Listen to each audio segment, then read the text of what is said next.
Hello guys, hello Taurus. Welcome dito sa aking channel Taurus. Alamin natin kung anong messages, vibration, gabay energy para sa inyong lahat.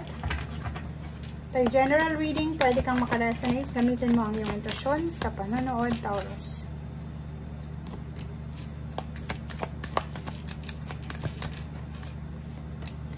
Okay. Okay, Taurus. Meron kang 3 cards dito. Woo! Mag-iingat ka sa linggong ito kasi may 7 deadly sins dito eh. Yung humanity destructive na ugali.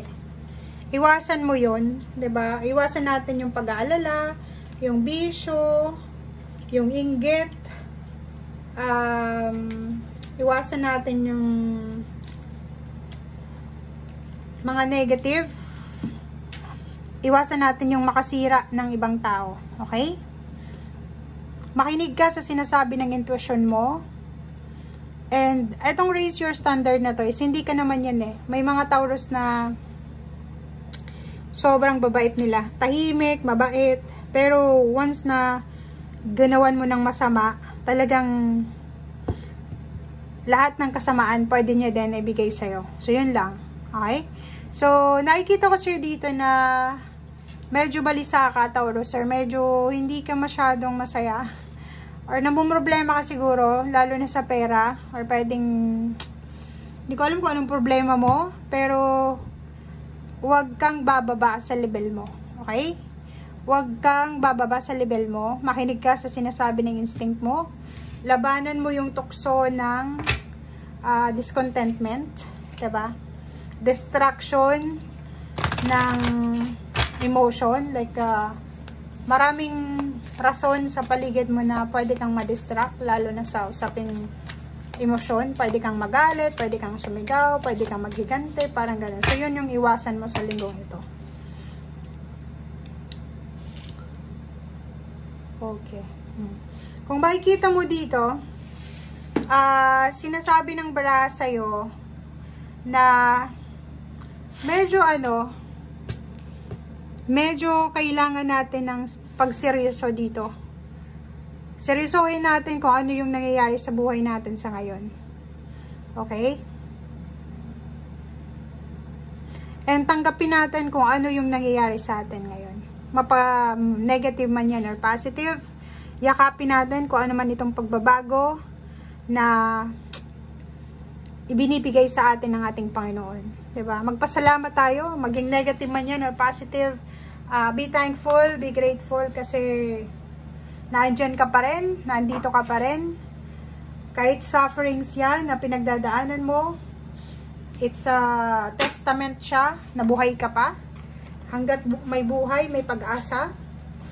Hanggat humihinga ka, may pagkakataon ka pa na baguhin ang takbo ng buhay mo. So, be grateful kahit sabihin mo na problema ko sa pera, problema ko sa relationship, problema sa health. So sinasabi ng baraha, appreciate, be grateful, embrace the new beginnings, embrace your new life, embrace kung ano yung meron ka sa ngayon. Okay, first card dito is Two of Winter. Nakikita natin dito yung hindi makapag-desisyon na Taurus. Medyo nag-hold back ka sa kung ano man itong decision making na gusto mong gawin. Iwasan mo yung pagpi-please. Yung halimbawa may desisyon kang kailangan na gawin sa linggong ito, gawin mo siya dahil sa gusto mo. Gawin mo siya dahil kailangan mo, sa'yo mismo. Gawin mo siya dahil pwedeng magbigay ito sa'yo ng saya or contentment. Hindi dahil sa ito yung gusto ng karelasyon mo. Kahit ayaw mo, gagawin mo. Mali yun. Kailangan iwasan mo na yung pagpi-please. Kailangan na i-consider mo din yung emotion mo. Unahin mo yung kagustuhan mo kaysa sa kagustuhan ng mga tao sa paligid mo. Kasi matatrap ka eh.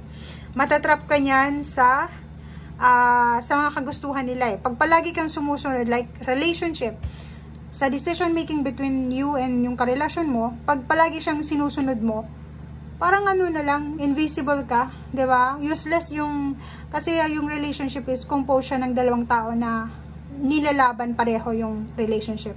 Paano kung ikaw lang yung lumalaban, 'di ba?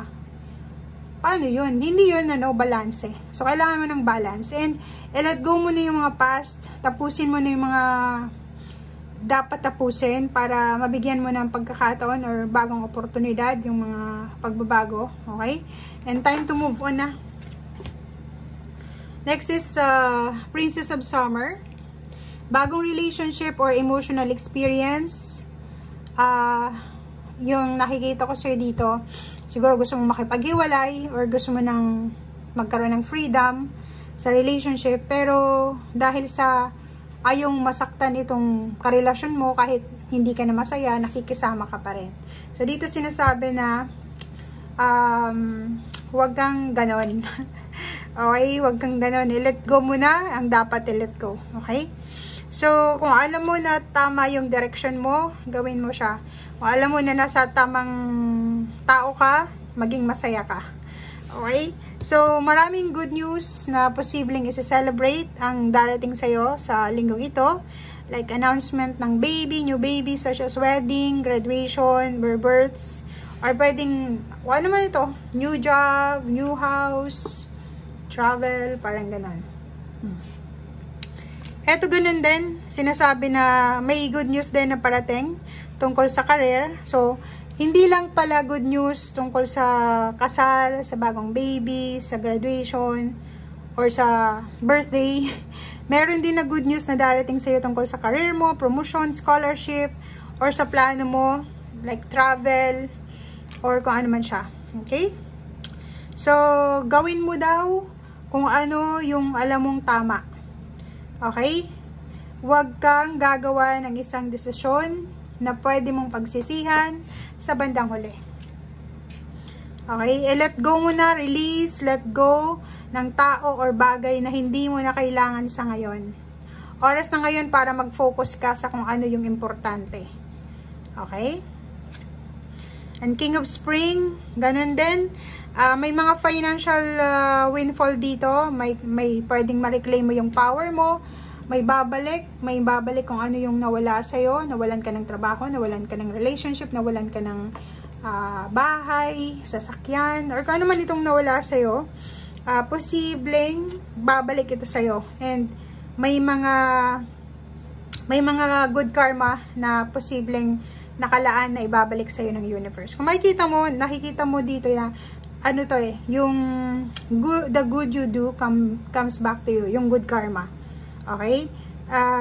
Unexpected na money, unexpected na makakabayad ka ng utang, or unexpected na pauutangin ka, unexpected na tulong. So, maraming mga unexpected dito na posibleng darating sa'yo, Taurus. So,